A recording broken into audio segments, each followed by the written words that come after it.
Never Caught, The Story of Ona Judge, Chapter 14, A Granddaughter's Wish.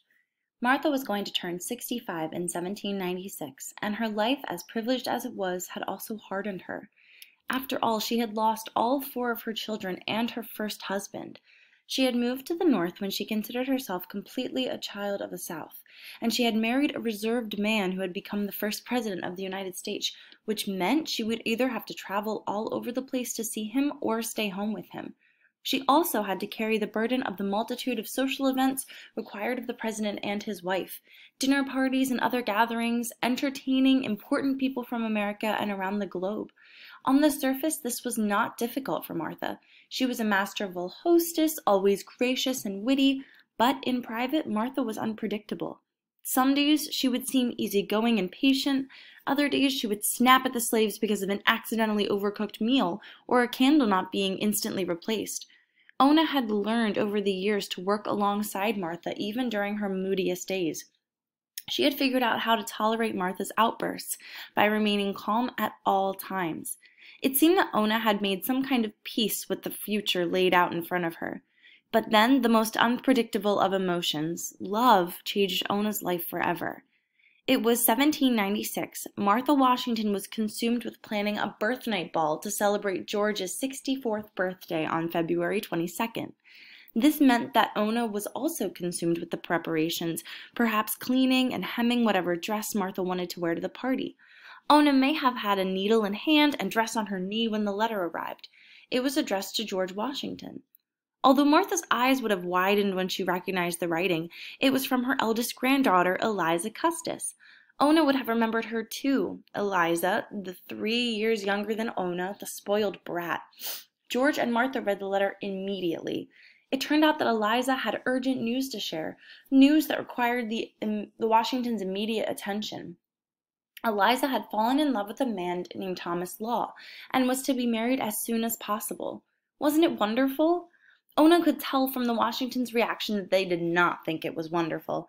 And anyway, Ona would have had her own private reaction. Eliza Custis had been a mean girl her whole life. She would just be the kind of person who would swoop into Martha's life right as she was planning a big party for her husband, so that everyone would have to think about Eliza. Soon Ona would learn why, specifically, Eliza's news was not welcome. Eliza was 19. Thomas Law was 38. Strike one. Thomas Law was a British citizen who had lived in India for many years. Strike two. And Thomas Law had several mixed-race children even though he was married. Strike three. Thomas Law had moved to America when he learned about the creation of the new federal city. Thomas, like many other people called speculators, believed that if he purchased some of the swampy land near the Potomac cheaply, it would rise in value once the federal city was up and running. He bought hundreds of acres of land in Northern Virginia. He was sure he would be rich.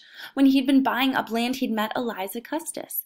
It is unknown whether he knew in advance that she was the stepdaughter of the president. Eliza knew that her step-granddaughter of the president. Eliza knew that her marriage would need to be approved by the president. Perhaps this was why she asked her grandparents to wait to make a decision about this union until they heard from Thomas Law directly. He would, she told them, be writing a letter very soon. Out of all the strikes against Thomas Law, the most disturbing one was that he was a British citizen. If Eliza married him, he could force her to move to England, the country George had vanquished. Then again, this was Eliza. Stubborn, rash, unkind, argumentative, Eliza had left a strong impression with many people. It was not a good one. Family members described Eliza as followed. In her tastes and pastimes, she is more than women and regrets she can't wear pants. Perhaps of all Eliza's unbecoming personality traits, her biggest flaw was that she was known to be unkind. Ona, as usual, kept her mouth shut. When George received Thomas Law's letter shortly after receiving Eliza's, he discussed the potential marriage with Martha. After much discussion, which Ona might have heard, they decided to approve the union.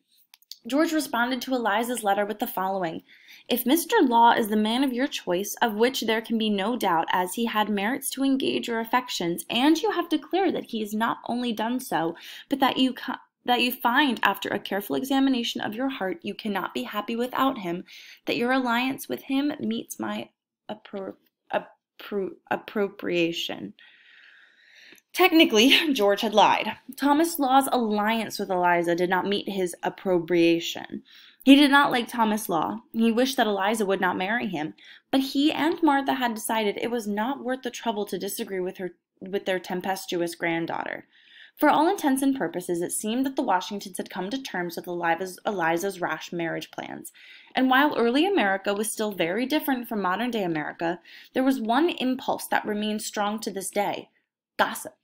The fact that Martha Washington's granddaughter was marrying someone 20 years older from another country, and the fact that she was doing it so quickly, was a source of great interest. Even John Adams, the vice president, wrote to his wife Abigail about Eliza's upcoming marriage, saying that if Martha had told him the news in a humorous style, even though Mr. Law has 2 children born in India, but of whom is not explained. Over the years, Martha had taught herself to behave publicly as if her entire life were perfect, even when that wasn't true. She had not been happy about Eliza's marriage and was constantly trying to figure out a plan to protect her granddaughter from what she felt was a horrible decision. Yet in public she acted as if she could not be more pleased about the wedding, telling all who would listen about the event and the preparations. Only the people closest to her knew how upset she was. Ona was one of those people. What she did not know yet was that she would be a part of Martha's plan.